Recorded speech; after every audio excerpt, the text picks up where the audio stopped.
Good morning, everyone, and welcome back to Be Not Afraid. Today, I am honored to have January Littlejohn as my guest. We are going to speak about her experience um, with gender confusion with her daughter, and just have you hear directly from her how this happened. So, January, just tell us a little bit about yourself. Sure. So I'm a stay-at-home mom in Tallahassee, Florida. And yes, we are about to get hit with a hurricane, but we will be okay. And I'm also a licensed mental health counselor. And so our, journey on this issue really began in 2020 at the height of COVID. And our 13-year-old daughter at the time came to us and told us she no longer felt like a girl. And this was shortly after three of her in-person friends at her local middle school had also started identifying as transgender. And as you're aware, today transgender does not mean someone who's experiencing distress over their sex and they're identifying as the opposite sex. That's kind of an outdated definition. Transgender today has no coherent definition. It's an umbrella term describing any individual who does not identify as the sex they were born. And through gender ideology, children are falsely being taught that we have a so-called gender identity that is completely separate from our sex, and that they are told they can choose to be a girl, a boy, neither, or both. And our daughter was introduced into this false belief system without us even understanding that it was happening.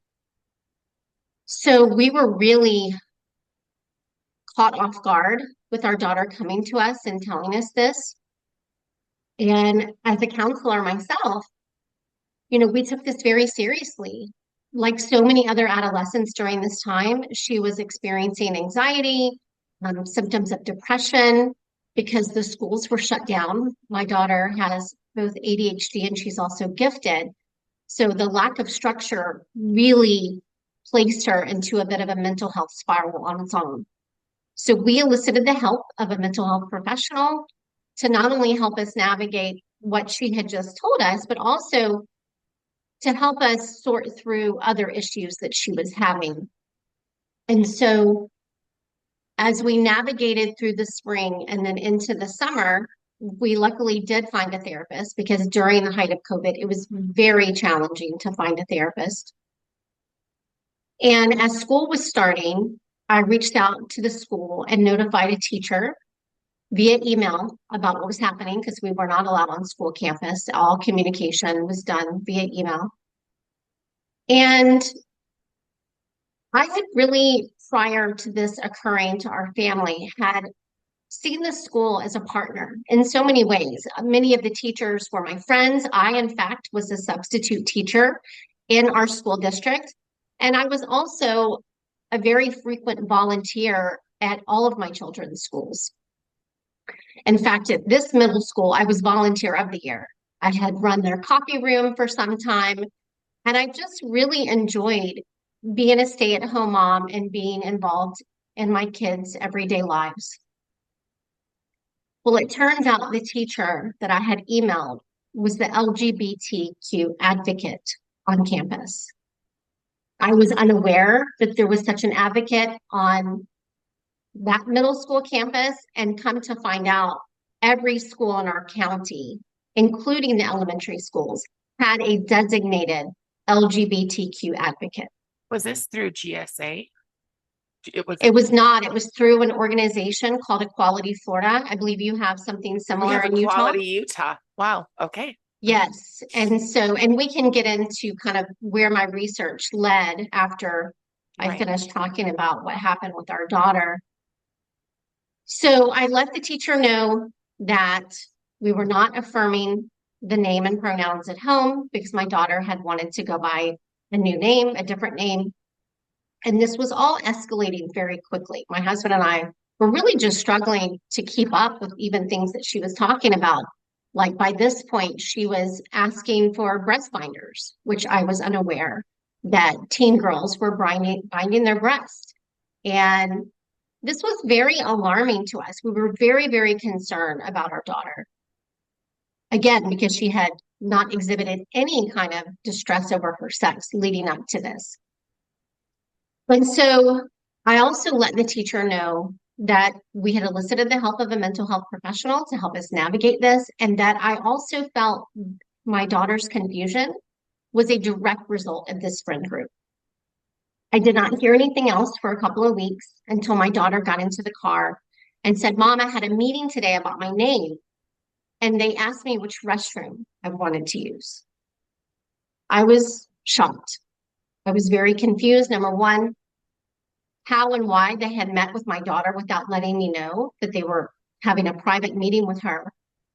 But also, I was very confused and very naive as to why they would be asking her which restroom she wanted to use. At the time of all of this confusion, she was identifying as non-binary, which is a complete made up gender. No one is not a boy or a girl. We are all male or female. Even those with disorders of sexual development, formerly known as intersex. A lot of times, trans activists will try to use these very rare genetic disorders as justification that sex is a spectrum, and that's just not true. And so I was very confused as to why they would be asking her when they clearly knew she was a female. And for me, as her mom, this was a huge safety issue. So I immediately emailed the guidance counselor and was called back with both the guidance counselor and the vice principal. So immediately I knew something wasn't right. And they told me, Mrs. Littlejohn, we cannot give you any information about the private meeting we had with your child. She is now protected by a non-discrimination law. So not only was I cut out of this meeting, but then they refused to tell me what had transpired with my 13-year-old daughter, who they knew was emotionally 11 years old because of her ADHD and her 504 plan on file.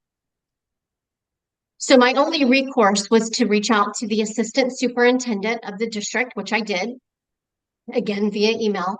And my husband and I both emailed back and forth with her for about 7 weeks. And we were finally given an in-person meeting with the middle school principal. And that was when we were shown the transgender transition plan that they had done with our 13-year-old daughter without our knowledge or consent. And to be clear, this was not just about name and pronouns. Not only did they ask her which restroom and locker room she preferred to use, but they asked her which sex she preferred to room with on overnight field trips. They asked her, how should we refer to you when speaking to your parents? Should we use your birth name and pronouns? And this is to effectively deceive parents that these secret social transitions are even occurring at schools. And so, anyone can look up these, they're called gender support plans, but they do anything but support the student. It's a ridiculous name for these. And they're from an organization called Gender Spectrum. And you can clearly see that this is a blatant violation of parental rights. And even more so, I would categorize it as parental alienation, which in any other circumstance would be illegal. Because when they affirmed her in this false identity, knowing that we weren't, they created a huge wedge between us. And frankly, we are still dealing with the aftermath and the trauma of everything that the school did to interfere with our ability to help our child through this confusion. Okay, have you read the book, The Queering of the American Child? Yes, excellent book. Yeah, fantastic. The reason I'm wondering is it seems like the end goal really is the wedge. It doesn't matter where it comes from. I'm wondering if, as a therapist, did you see this coming for other people years ago, or was it pretty instant, like with COVID? I had zero idea this was happening. None. Not Now, just for your daughter, but for anyone. had no idea until this happened to our family. I was very blindsided by this, even as a therapist. And you have to understand, as a therapist, when I was trained in the late 90s, early 2000s, this issue was non existent. And I went to a very liberal program. So if non binary had been a thing, we would have been indoctrinated into it. So there was no talk, at the time, this was called gender identity disorder, which looking back is even misleading because this whole notion, this theory that we even have a gender identity, it's a theory. This Right. is not testable or Right. provable.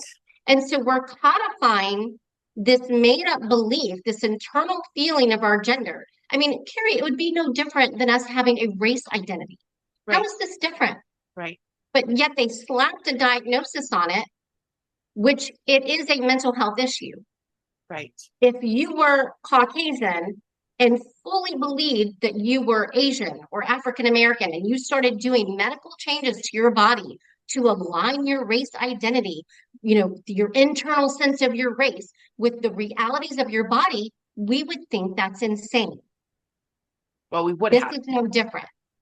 We would have. Well, it should be no different. But, I'm even starting to see identity politics has taken such a hold in our Right. university systems. And my daughter, she was 13 at the time. She's now a senior, and we've been touring colleges. I'm seeing more and more those who identify as BIPOC. Right. That is not an identity. Right. Like you Right. are the race that you are. You are the sex that you are. And so during my clinical training, we were not trained in this. It was so rare. Most clinicians would go their entire career and never have a client that was experiencing any kind of confusion over the sex that they were born. It just didn't happen. And if it did, it was very rare, and you were told to kind of refer out because it was beyond the scope of what you could do. But unbeknownst to me, when we went to look for help for my child, I didn't realize that my profession had been infiltrated with this false belief system. And so I had to be very careful and make sure that, because initially when we went to the pediatrician, she referred us to a gender expert. Well, a couple of questions into the conversation with her, I quickly realized I need to be very careful because this woman is going to affirm anything my daughter says, and that's not going to help her. That's not what the job of a therapist even is. And so, my research obviously led me to discovering that what happened to our family was not an isolated incident. And then, of course, James Lindsay and Logan, who wrote Queering of the American Right. Child, James has been talking about this for many, many years, often falling on deaf ears until this started affecting more families like myself. And so when this person happened to our family, the last thing on my mind was becoming a parental right advocate and filing a lawsuit. In fact, my husband and I are very against litigation. We are not litigious people at all. And so initially, I was just struggling to even know what are my rights as a parent. We didn't yet have our Parent Bill of Rights in Florida. And this was a section of law that, frankly, had not been challenged in this way. The And why would schools it stayed have in been their if it didn't lane. exist? Exactly. Right. Exactly. Schools, I barely knew the first names of my teachers when I was growing up. It was Right. none of my business. It had nothing to do with their ability to teach me the subject matter that they were trained to teach me. Right. And so this notion that teachers should be able to share their lives and their sexual orientation and all, explore all of these non-academic issues with children is so beyond my understanding. Can It's we hit that? completely inappropriate. Can we hit that really quickly? Because Sure. I think, I recently ran for school board. And one of the things I said was that mental health had been co-opted and Mhm. people could not understand that. People were very, very angry. But when did mental health change? because I had a counselor growing up. I grew up in the foster system. So I had a counselor all of those years. And my counselor, I credit for so much of the person that I am because this person helped me see that there was an end game, that there was a way out, that I could Mhm. create the life that I wanted. Now it seems like it's permanent. You want permanent victims is what it that's what I'm seeing. Am I missing something there? No, and what breaks my heart about people like you, Carrie, that were in the foster system, these are the most vulnerable of all of Yes. us, Yes. right? And so to see people in the school counseling field and my profession exploiting and taking advantage of these individuals, and instead of helping them feel comfortable in the bodies that they were born into. And I don't care if you're coming from a Christian perspective, a Judeo, a Jewish perspective, or an evolutionary biologist perspective. Right. The truth is the truth. There's not my truth or your truth. There is the truth. I'm And the laughing because truth my of it, shirt says 2 + 2 = 4. yeah, and the truth is sex is binary. Right. Girls cannot become boys. Boys cannot become girls, regardless of the physical characteristics of their bodies that they make changes to, whether it's through hormones, puberty blockers, or surgeries. And so I think it was around 2015, 2016, you know, Queering of the American and Child, and even Ryan Anderson's book, which was well ahead of his time, When Harry Became Sally. It was one of the first books on this issue to be canceled, quote unquote, cancel culture came after him in a very swift and profound way. Amazon still doesn't even sell his book. And this was back in 2018. So there were people aware of this ideology starting to infiltrate not only the schools, but academia, higher ed, counseling fields, the medical fields. And there were people trying to sound the alarm. And this was, of course, during the Obama era as well. And a lot of people don't realize that Obama really opened the door to a lot of these policies with the Dear Colleague letter.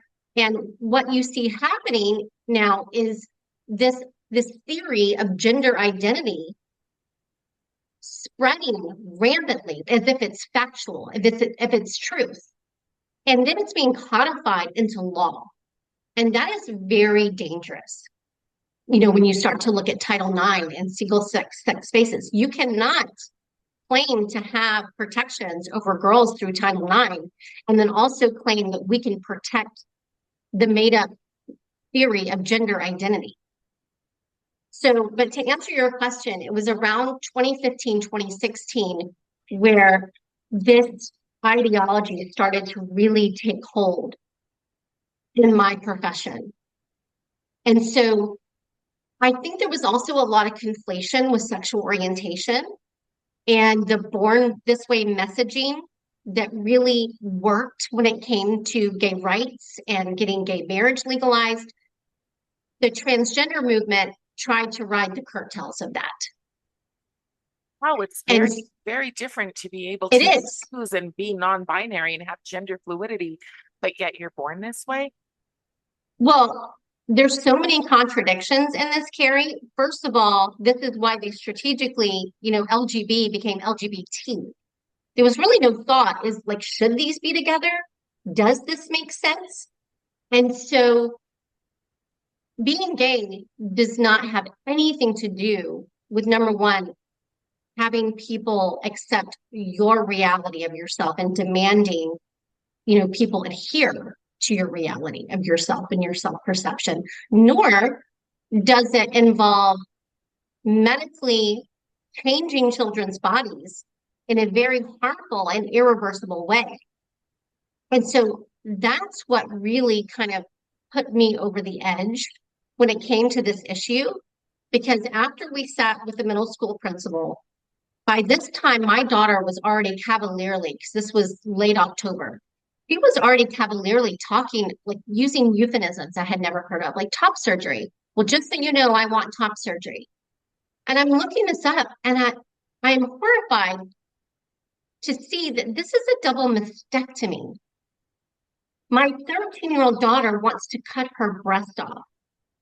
And as we were going through this with her, I was also seeing a lot of similarities between eating disorders and girls that would disassociate from their bodies because of their intense self-hatred of their bodies and what my daughter was experiencing.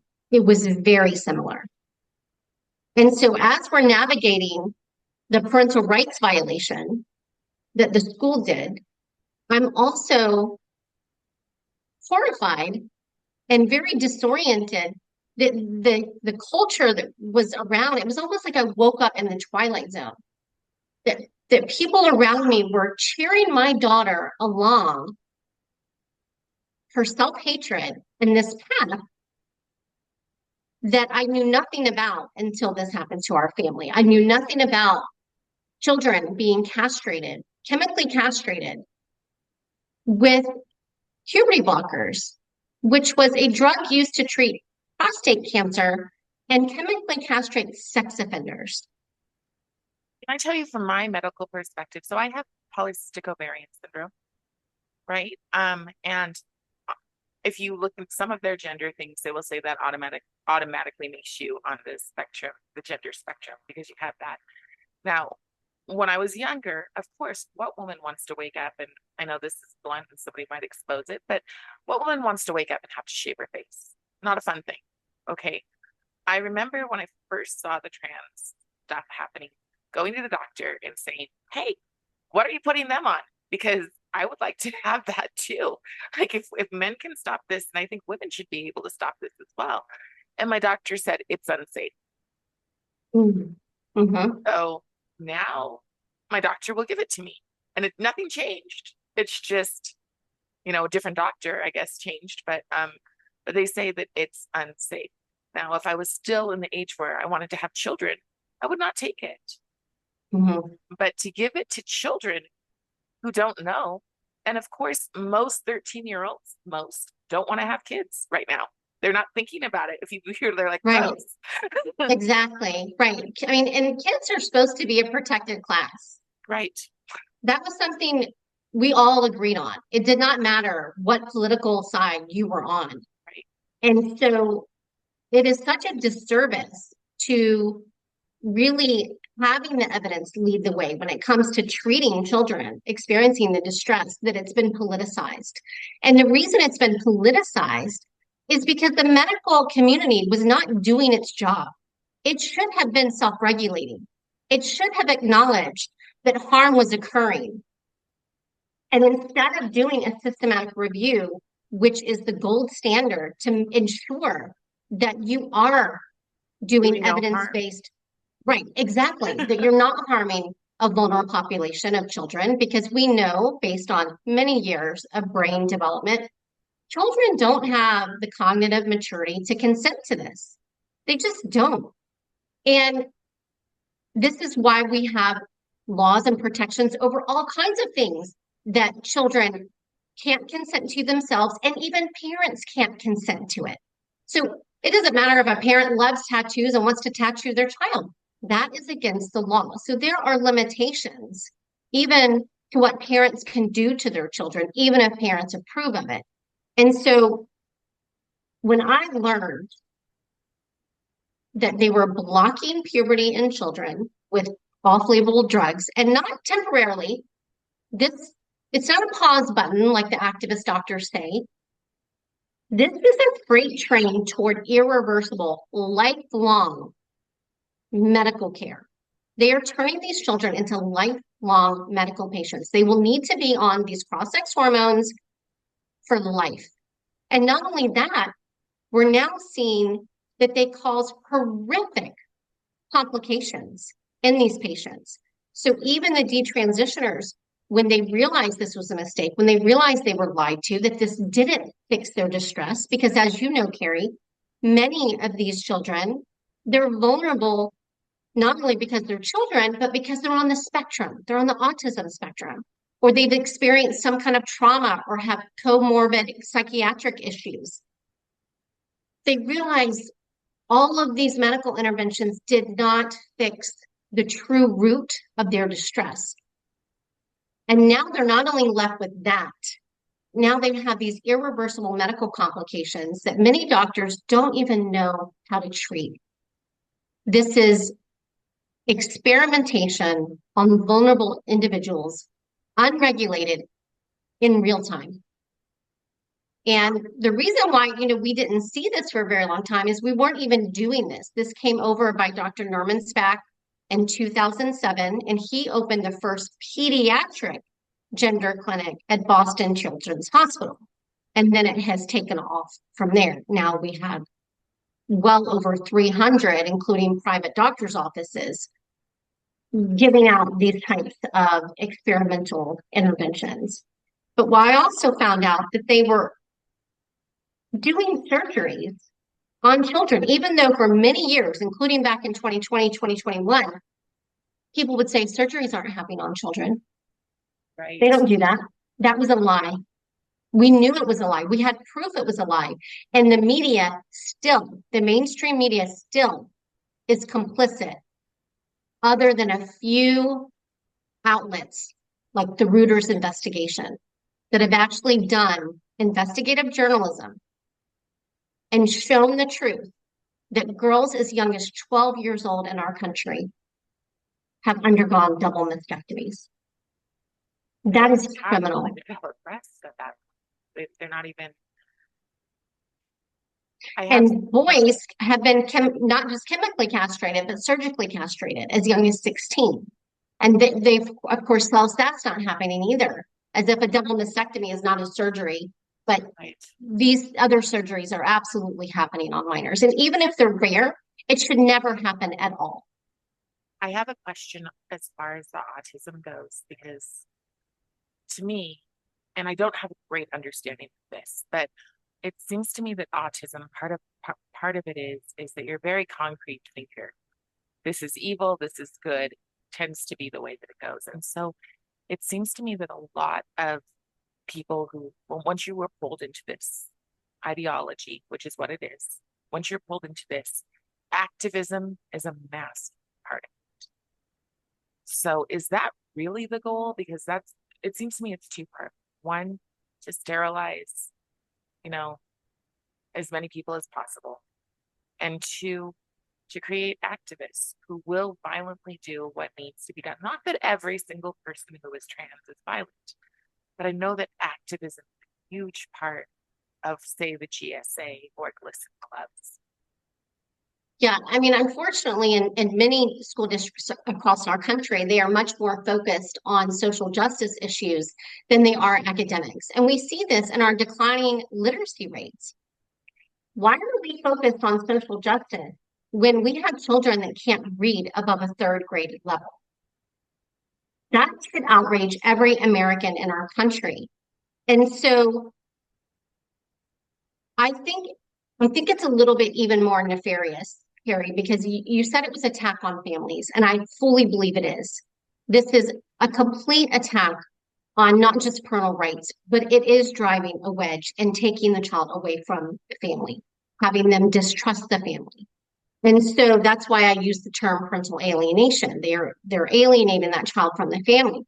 And we even have situations now. This is becoming a real emergency in our country, especially in states that are sanctuary states, like where Governor Walz is from, and states like California, Oregon, Washington.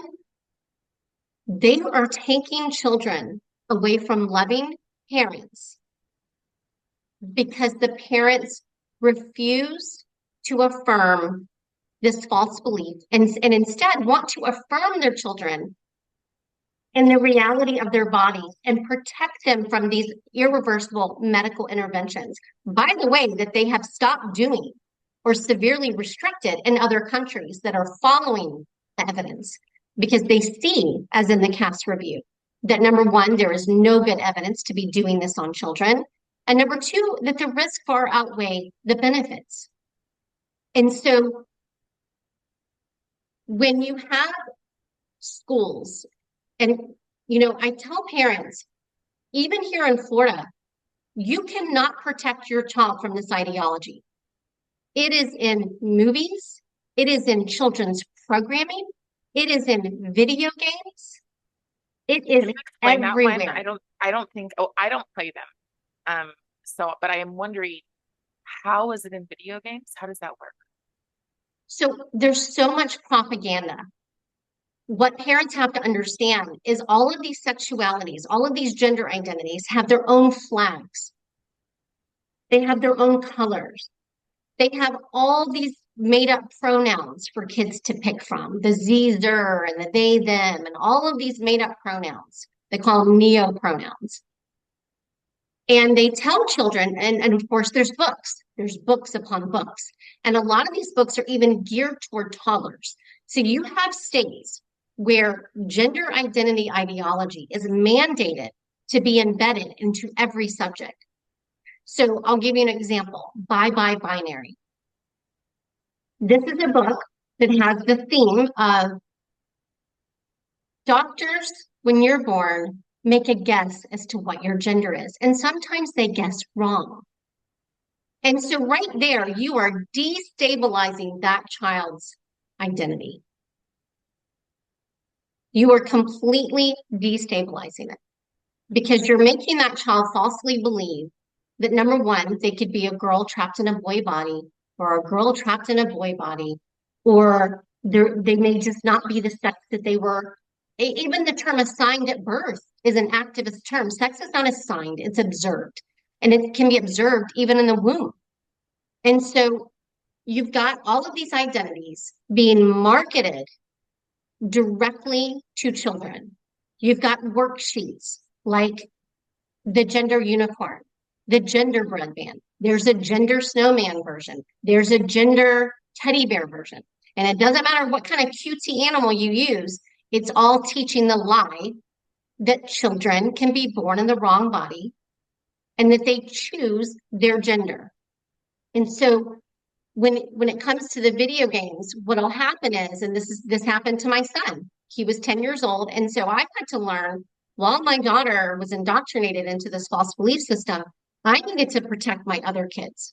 So I needed to fully inoculate them so that when they came across this nonsense, they knew to tell me right away, come show me, tell me what you've seen, show me what you've looked at, show me or tell me who you talked to that brought this up to you. And so my son was playing a driving game, just like one of those silly little car driving games.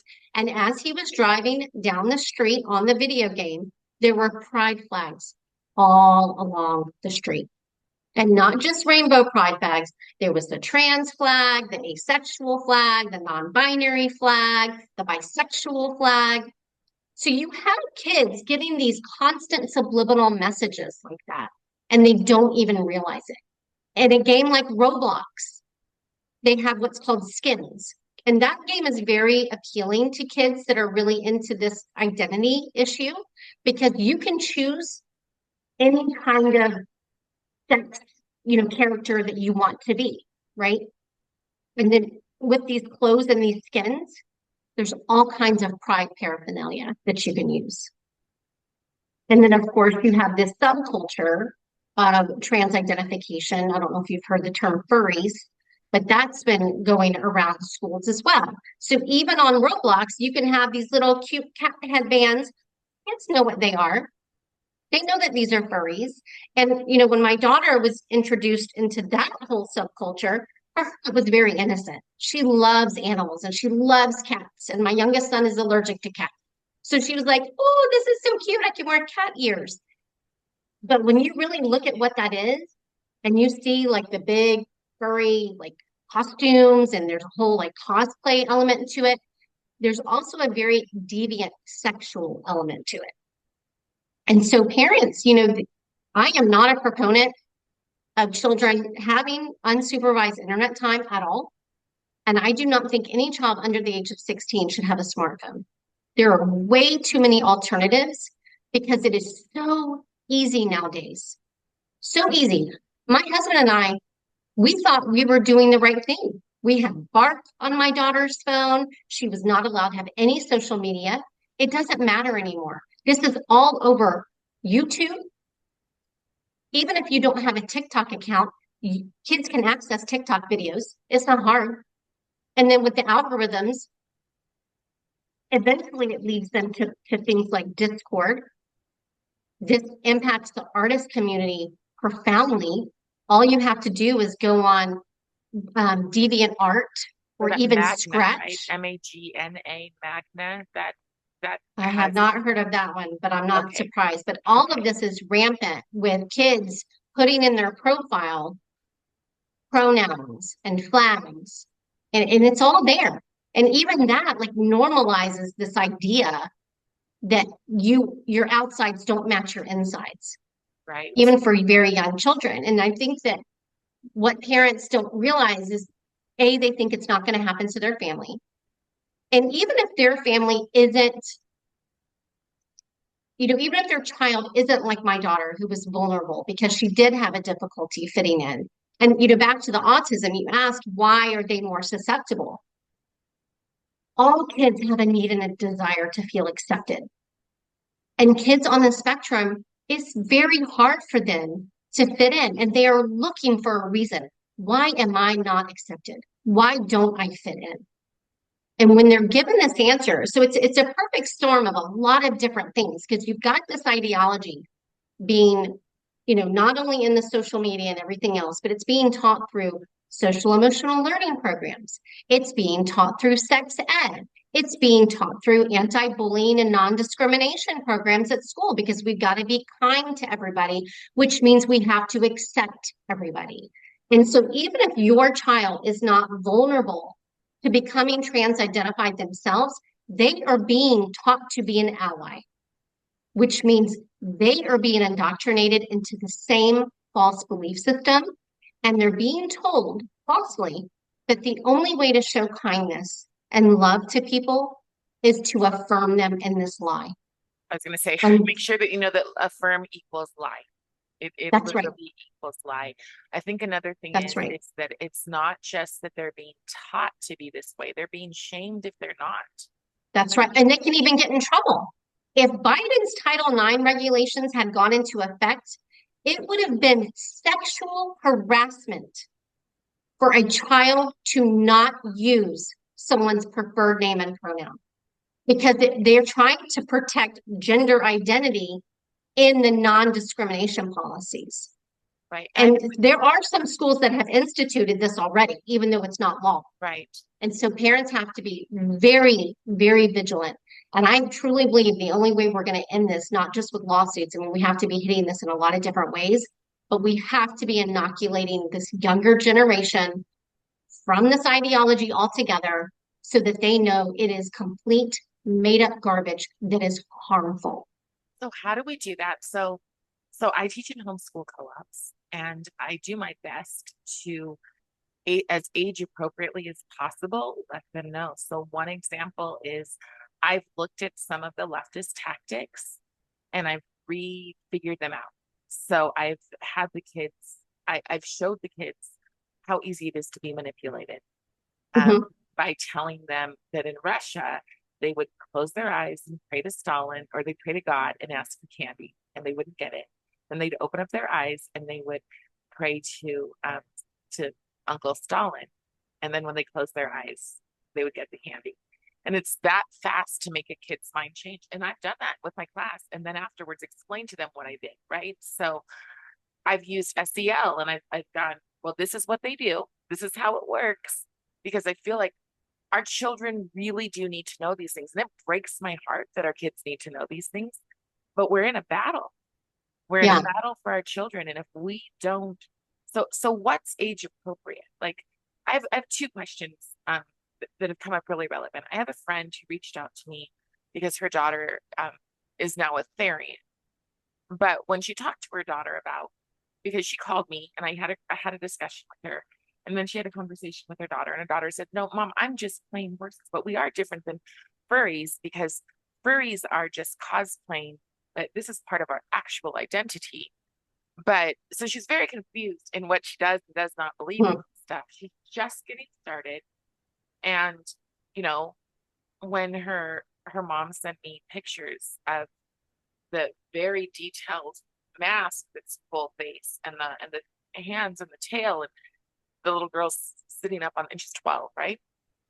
And so my question on that is, what is appropriate? Is it appropriate for her and her friends to go outside and pretend to be cats, but know that they're pretending to be cats? Or is 12 too old to play that kind of pretend in this kind of climate that we're in? Because I know I'm a, Well, yeah. I yeah, mean, it's really what it represents in the child's mind that's the danger, right? We right, don't want to thwart creativity. I mean, right, Halloween comes around and kids dress up all the time, right, but it's really what it represents. The fact that she's even using terms like identity, that is troublesome.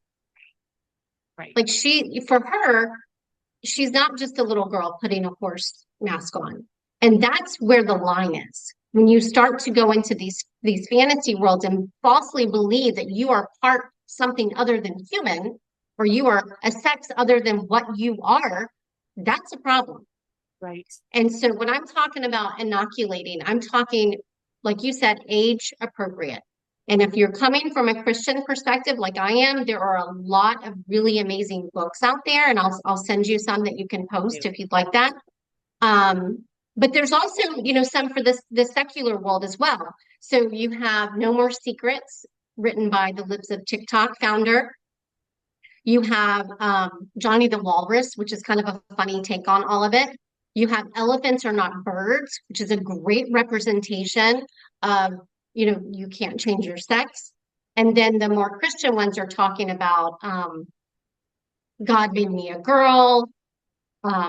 I'll send you some of the more specific examples. I don't remember them off the top of my head, even but the one is Emperor's called New She. Clothes, right? Yeah, she is she. I mean, you just want, this is something I just did not know I had to teach my daughter. I was so passionate about making sure that she knew that even if she was a girl, that did not stop her from being anything Right. except a boy. And parents, they just take that for granted right now. We should be teaching this in churches. We should be teaching this in Sunday school.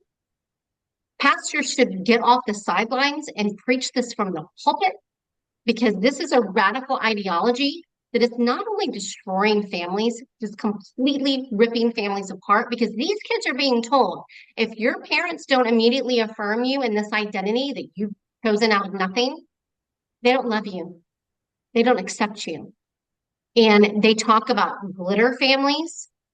They say your glitter family is out there. This is all about taking the child away from the family. And let's But be a real, glitter sometimes family, yeah, we a also, glitter family is what they used to describe. I don't know if you've heard of the group like mom hugs, free mom uh-huh, hugs. uh-huh, or It's Mama a glitter Bears, family but is yeah. someone that will, yeah, that will accept you for who you really are. And this is now your family. Except that a This lot of is, times those quote unquote glitter families have inappropriate relationships with children. Not all the time, but there's more and well, more people being regardless, found out.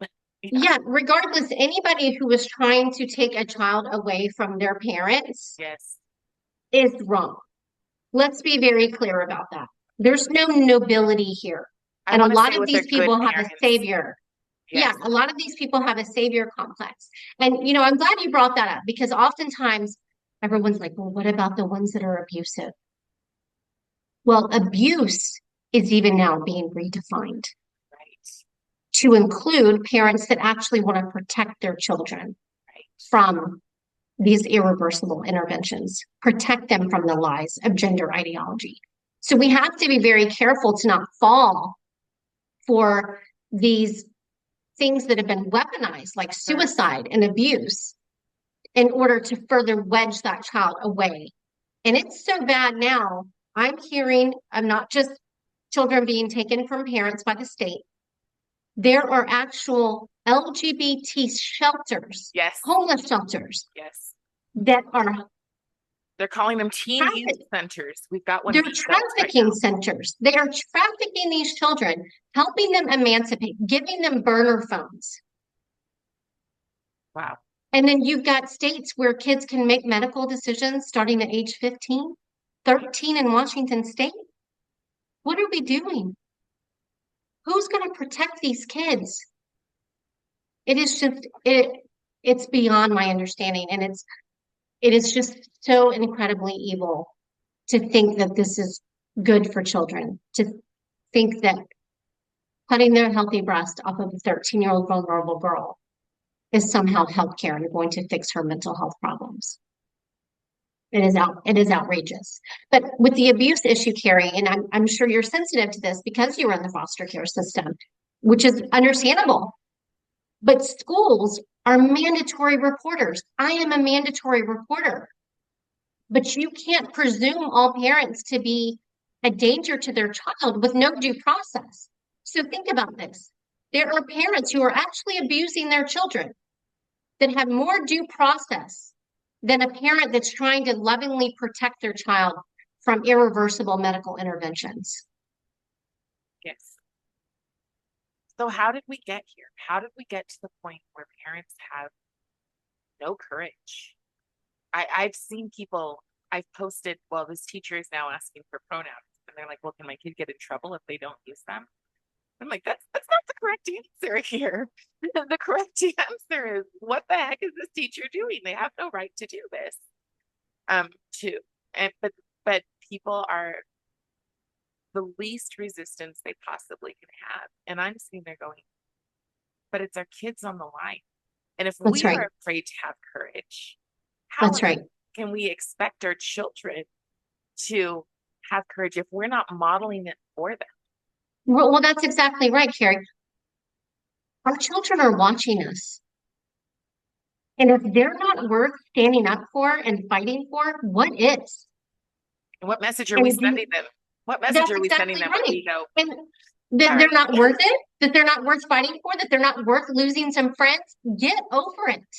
Yeah, There are children being taken from families, loving families. right. This has got to stop. There are children being sterilized before they've even had their first kiss. They don't know who they are or what they want. Right. This has got to stop. And parents and even concerned citizens have to have the courage to stand up. And don't wait until this comes into your home like we had to do. You've been warned. You know now. You can't say you didn't know, like I didn't know in 2020. That's not the case anymore. And when you wait until it comes into your home, it's too late. Walking a child on the other side of this confusion, like we've had to do with our daughter, was hell. It is a nightmare I do not wish on any family. And I got to a point, and so do many other parents, where I would have given everything up. I would have given up my house, our cars, everything. I would have started over if I just could get my daughter back. Because to watch the light leave your child's eyes, to watch the innocence be stripped from her, and then the school cheer it on, affirm it, affirm her self-hate, it nearly destroyed me. And we need to understand that is in Logan Lansing's book. But to fear does mean that there is no such thing as childhood innocence. It means that they're That's right. literally taking the innocence out of your child and giving them new ways of knowing. They're intentionally traumatizing your children. That is part of the process. Many kids don't make it through this. Many kids, Right. they are getting the message that if your parents do not affirm you, you should commit. That's literally what the kids are being told. And that's also what parents are being told when they are told, Right. don't affirm. Did you experience that? Did anyone tell you if you don't support her? Not directly, but anytime a parent, especially back in 2020, did any kind of research on what to do if your child starts to identify as transgender, it all pointed to suicidality. And there is zero evidence of this. That has been the biggest lie in this entire medical scandal. Even members of WPATH have confirmed there is no evidence that if you don't immediately affirm a child and place them on medical, this medical pathway, that they're going to commit suicide. But what happens is, like you said, they will often manipulate parents into believing this. And what parent doesn't fall to their knees at the idea of their child committing suicide? That is right, One of the scariest, most fearful things a parent can experience. And oftentimes they're saying this in front of the child. So not only is it emotional blackmail and it's a lie, but then how do you then face your child and say, no, we're actually not going to do this, even though a doctor just told us this is going to make you suicidal? They're right, planting that idea in that child's mind and making them believe. A lot of these kids, they'll internalize that, especially the ones on the spectrum that do have that very black and white thinking.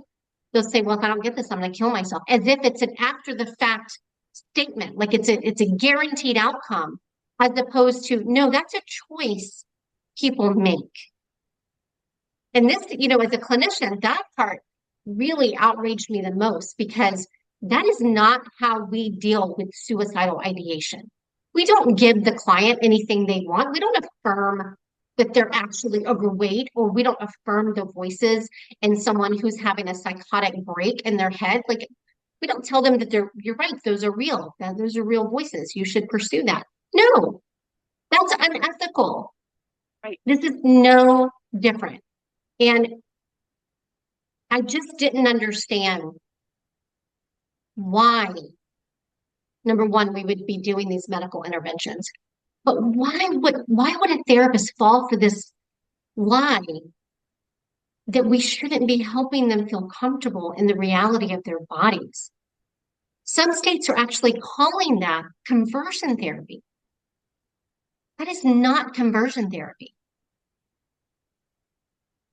So I we have a real crisis on a lot of different levels. This monster of gender ideology has a lot of different arms, and it can be overwhelming for parents. I think that's part of the reason why they often put their head in the sand about this.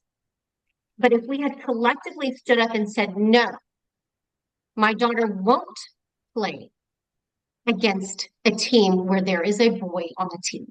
No, my daughter will not be allowed to use a restroom or locker room where there are males present, or vice versa.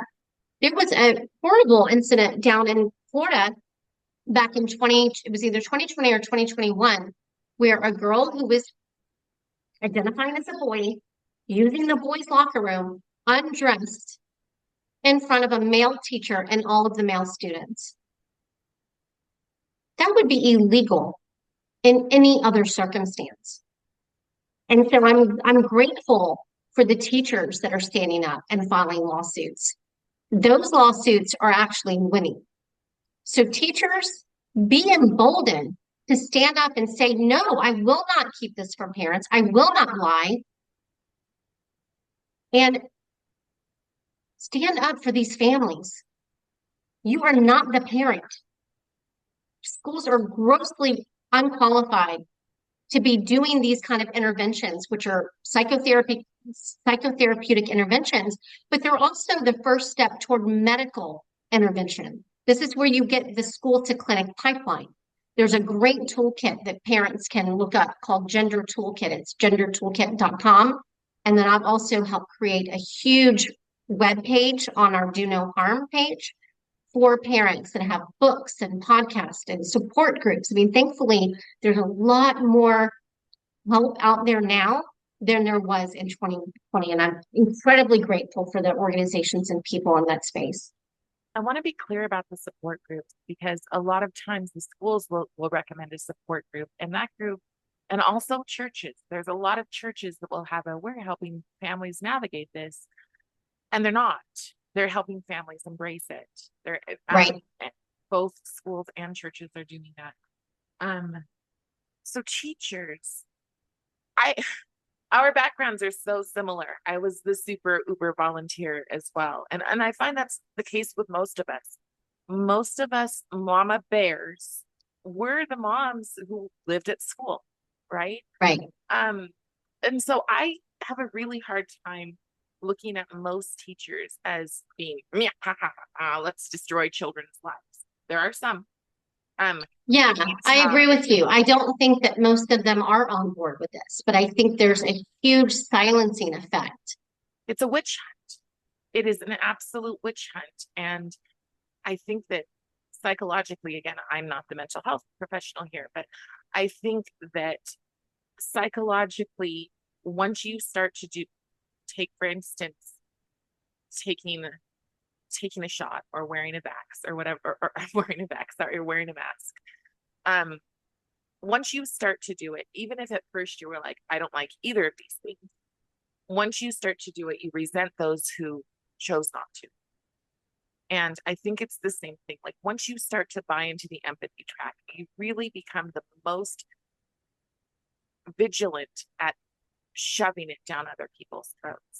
Because I mean, it almost seems like this is how I see it. If I can be the biggest ally, then nobody's going to come and attack me.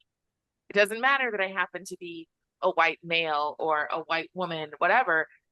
If I can be the biggest ally, then I can push everything and nobody will attack me with it. I haven't seen that scenario. Most of the very vocal allies are true believers. I call them Okay. ideologues, and no amount of truth that I present to them will ever get them to change their mind. Yeah. But what I have seen happen is those that do dissent even a little bit, like, well, wait a second, I don't want to Right. put a safe space sticker in my classroom. Is that really appropriate? Shouldn't all the school be safe space? They are attacked swiftly and vehemently by those two activist teachers or school counselors in the school, and it shuts everybody else down.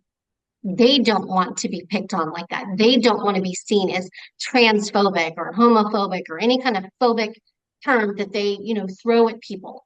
But we've got to get past the name calling, and we've got to stand for what's right and true, because at the end of the day, children are being harmed, and it will not stop until we collectively take a stand. One another question.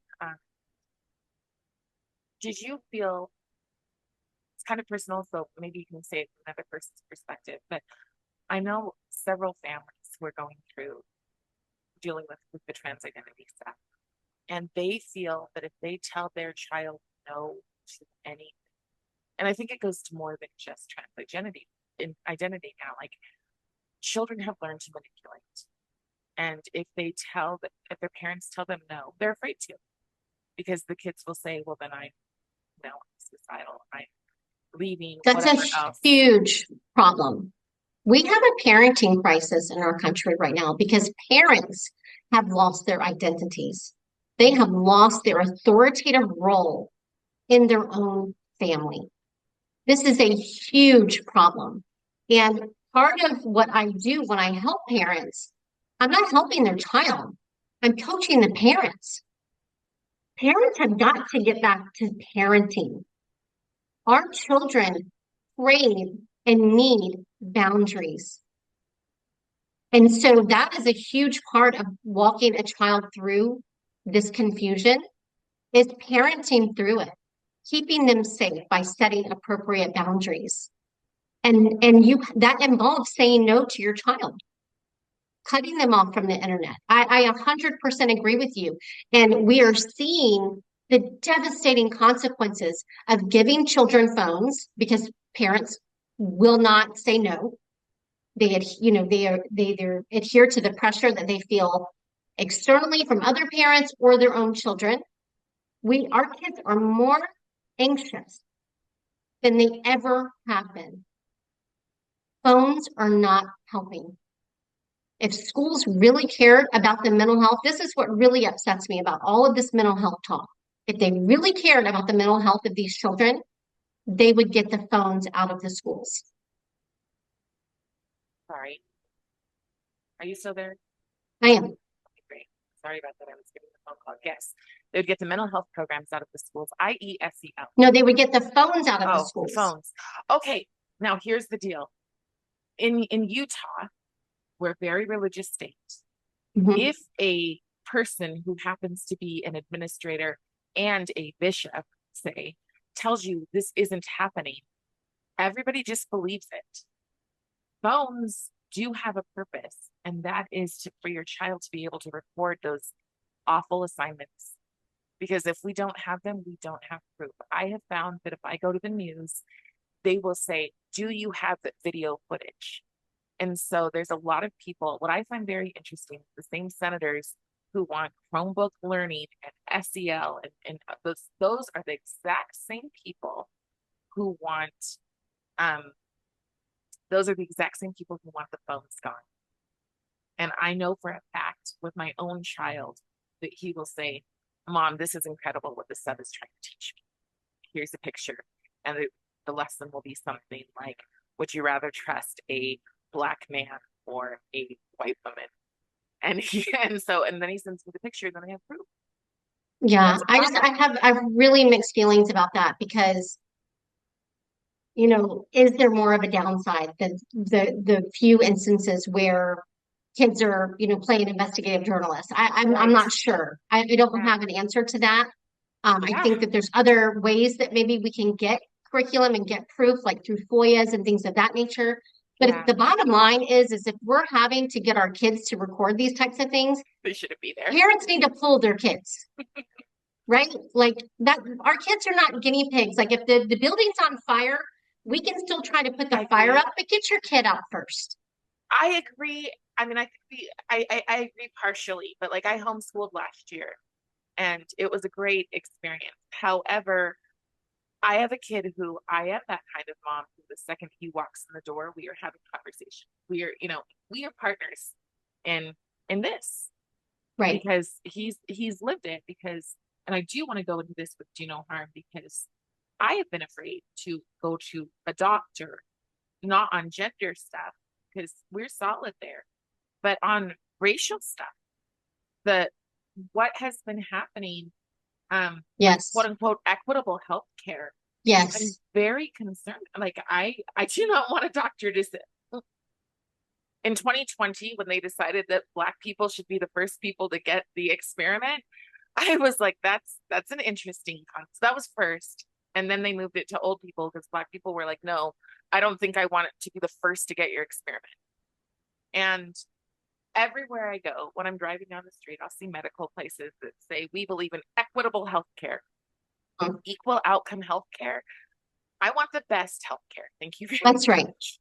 That's right. And that's really where Do No Harm started, was in this DEI space. They wanted to Yes, end the discrimination, this blatant discrimination we are now seeing in our healthcare system. How in the exactly. world did we get back here? We Right, should not be treating patients based on any kind of identity or race. right. Just like you just said, all patients deserve the best evidence-based care and the best doctor available. All Evidence this notion based. of Please hear that. that's right. And this notion that you can't help a Black patient unless you're a Black doctor, ask Black patients how they feel about that. They don't care what color their doctor is, what race their doctor is. They want the best doctor, just like everybody else. And so that's really how Do No Harm got their start in 2022, is to end the DEI practices, especially in our university and our medical schools, because Dr. Stanley Goldfarb, our founder, started to see how this was adversing patient healthcare, impacting Right. patient healthcare. And I don't blame you for being concerned about this. And what doctors don't realize, even with this, especially with this gender issue, with parents experiencing this, they are destroying their credibility Exactly. by pretending like this isn't happening. Exactly. It's destroying the credibility of the entire medical care system. And that's not good for anybody in either, because we don't want parents to be afraid to take their children to the doctor. Right. And that's And what's we are. happening. That's right. I will do absolutely anything I can if that's the last thing, or at least I'm looking for older doctors. And you know what's really sad? There was a time in my life when I was a foster parent, and I would get thrilled if the doctor was the same nationality as my kid, not because I have a racist bone in my body, but because I wanted them to be influenced and inspired. Now I Sure. question if this is a good doctor or if they got there through a DEI. And that really sucks because before I was like, oh, they must be the very top of their class. Either way might be a little Yeah, different. and right. And you would think that the medical students and doctors themselves wouldn't want their credentials and how they got there to be called into question. right. And they say, I mean, well, it's racist to even question it. And it's like, well, it's also reality. It's also reality when you put things forth and say that our children are not as capable of learning because of generational trauma, then what are our doctors? If if right. they're not as capable as learning, then give me the old white guy. Yeah, So, that's why I don't understand how parents, especially Black parents, are falling for this. Like, I would never want someone telling my child based on the color of their skin what they are capable of becoming in life. right. That is a horrible message to be Yeah. sending children of any race, Yes. and it should not be happening. Well, I mean, I think a that's huge it's part really of it hard is for me to the lie. understand. A huge part of it is the Yes, lie. It's the fact that like shows like The View can get on and say they lie, they lie, they lie, they lie when you're just like checking everything that they're saying, going, I can prove that you're lying here. I can prove that you're lying. I can prove that you're lying. The problem is that we are we are influenced by influencers. So if somebody tells you that this is true, say somebody tells you there's no porn in our schools, these people are radicals.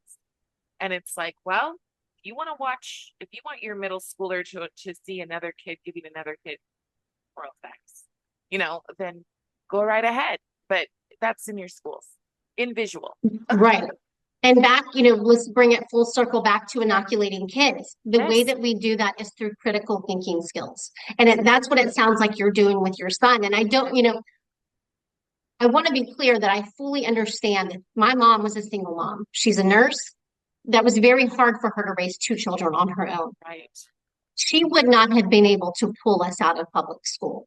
It Yeah. just wasn't in the cards.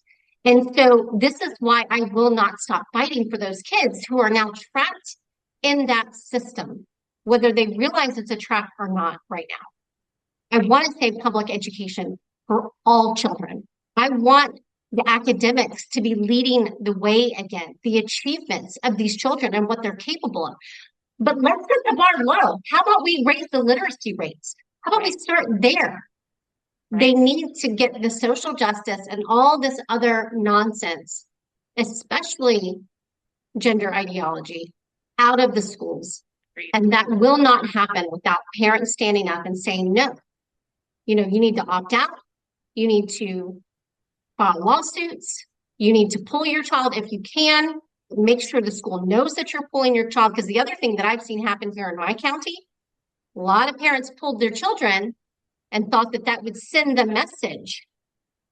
But no one spoke out about this at all. They'll see, Right. they'll say it and like whisper it to me. Yeah. Like, oh, I'm on your side. I'm like, why are you whispering that? Right. Over 75% of Americans are on our side. Say it loudly and with courage and conviction. Right. It was actually our town and that went viral in May for the kids who protested the furries. Mm-hmm. That was in my town. And it brought massive amounts of kids out of the school. But then um, some of its integration has so the numbers throughout Utah still look pretty strong because we are not a sanctuary state, but we are. So we're not officially. I wanted to go there because you said some of the research that you did, and you said Utah. So you know some things about Utah that Mm-hmm. people consider this a red state, and that this is the family values state. But I would love to know what you learned about our state as an outsider. Well, it's been some time since I've looked into it. I know that there was a really horrific conversion therapy ban in your state. And I would need to really do some more research, to be honest, to be more informed before giving you one thing, or another. But I think that parents, you cannot just assume that your state or your school is safe, even if your state is perceived to be red. I think it might have been one of your governors at one time in a talk gave his pronouns. If your governor That is is our giving current his governor, pronouns, yes. then your state is not red. Yeah. Like, So, can you so we imagine have, Governor DeSantis ever giving his pronouns in anything? No. And no, so, I think some of this is just, they're not really read. right. And parents need to understand that if there is any kind of affirmation of gender ideology as a state in the schools, that is problematic. If the focus is on diversity or equity, and now Or they're safe and welcoming, rebranding. right? Safe That's and right. welcoming. Human rights campaign, safe and welcoming. If you see safe space stickers anywhere, that's a problem. That means gender ideology is already in that school. And you need to be asking very direct questions. But like I said, even if you pull your children, the only way to fully protect your child is to inoculate them. For that child to know this is all a lie, it's all made up, this is a mental health issue, and we should and can be kind to those experiencing this mental health issue, but we don't show kindness by lying to people and affirming them in a lie that will lead them to harming themselves. And that's exactly what this is. This is medically sanctioned self-harm in the form of these butchered surgeries and chemical castration. Okay, my last little section of the question. Um, can you give me like a level up? If you are, if this is the first time you're hearing it, the first time you're starting to go, wait, what? In my state, how is this possible? Where do you start? And how do you get enough courage to actually be the activist who's speaking out, who's showing up? But where do you start in the beginning, especially if your child has a friend group that is pushing, that is pulling them into this stuff? If you have that, those are different questions. Yeah, I know. That's why I If said you it was have a a section. if you have a child that is being sucked into this, you need to protect your child. That is your number one job, and you need to pull your child if you can. If not, then you do everything that you can to keep your child away from those trans influences. But you also need to be checking the child's phone. I have seen so many kids groomed into this because now all of these social media platforms also have communication features. So Snapchat. I just talked to a family just recently whose son was groomed through TikTok. He met a woman on TikTok who was grooming him into believing that he was also a woman. And I say woman, we actually don't know. It could have been a man pretending to be a woman. We have no idea who or what is on the other side of these communication apps. So it's very, very dangerous. And we've seen this time and again where parents have no idea that their child is communicating with a stranger. It's very dangerous. So that's first and foremost. If your child is already kind of being indoctrinated into this, you've got to protect your child and do whatever you can to keep your child centered in reality, the reality of his or her sex, and know that that can never be changed and do what you can to protect your child. If you're a concerned parent or citizen, you don't have to do what I'm doing. You can start on the ground level. Start with conversations. And the other thing I would encourage you, if you want to know if your child has been indoctrinated into this, ask them questions without judgment, just from a place of curiosity. What do you think about this? What do you think about men in women's prisons who say that they're women? What do you think about men in women's sports? The Olympics was a great example that we just saw. Have conversations with your children. Do you have any kids at your school who have changed their names or going by different pronouns? What do you think about that? See where they're at first. And then I would encourage parents, take a breath. If you realize, oh my gosh, they've been indoctrinated into this false belief system, take a breath, do some research. The younger the child is, the more time you have to back them out of this, the more time you have to repair your relationship with your child and to plant those seeds of truth so that those can continue to grow.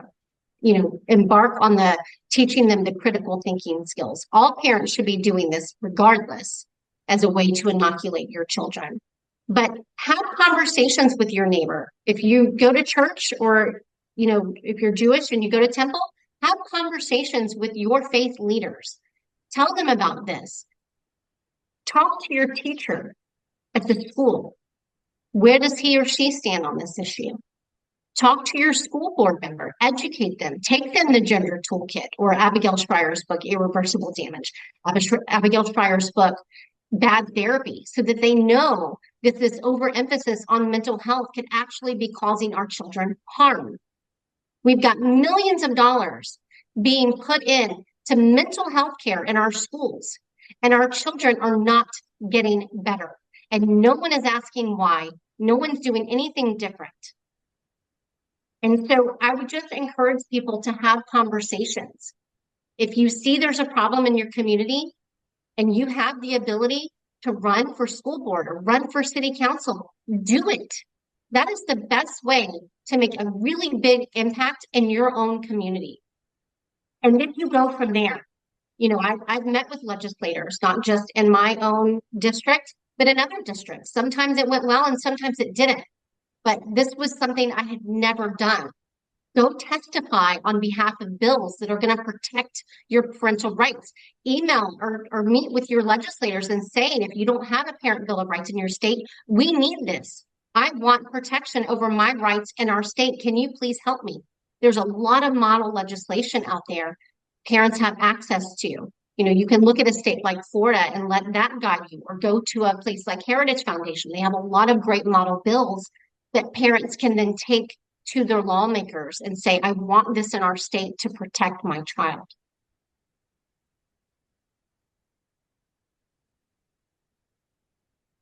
Can you give us some hope for just Absolutely. Yes.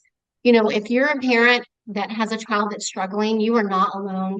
I know this is a very, very isolating issue. It can feel hopeless, but there are so many parents like myself who are finding success walking their children through this confusion. So there is absolutely hope. You are not alone. There are many like-minded groups now. There's Moms for Liberty, Moms for America.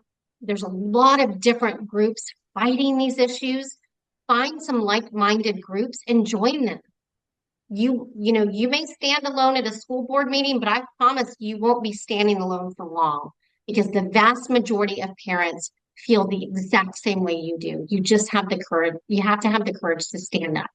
But people can reach out to me through donoharmmedicine.org if they do have a child that is struggling with this issue, or if they want to inoculate their child. I'm happy to send articles and books to help inoculate their children so that they don't experience what my family has. just a plug on that for anybody who's watching. Moms for America is coming to Utah. I'm actually becoming the state director of it. Our goal is to empower, to get people in every single county and every single town before the end of the year, so that there are support groups here. Specifically, what we're doing that's kind of unique is bringing in the gender support groups, because it's a huge issue here in Utah State. January, thank you so much for having this conversation with me. Thank you for being brave. I mean, yeah, I feel like that meme that has Sandra D when she's all wholesome and everything, and then it's like when I found out what they're doing to my kids, and then it's Terminator. Like that's what I feel like we are, but we're also, in my opinion, kind of a sisterhood. We are standing up, and I know that we share the same faith. We are standing up because it's what we're called to do, and we're called to persevere. And if we want our children to persevere, we must be the role models for them. So everyone, thank you so much. I very much appreciate you coming in.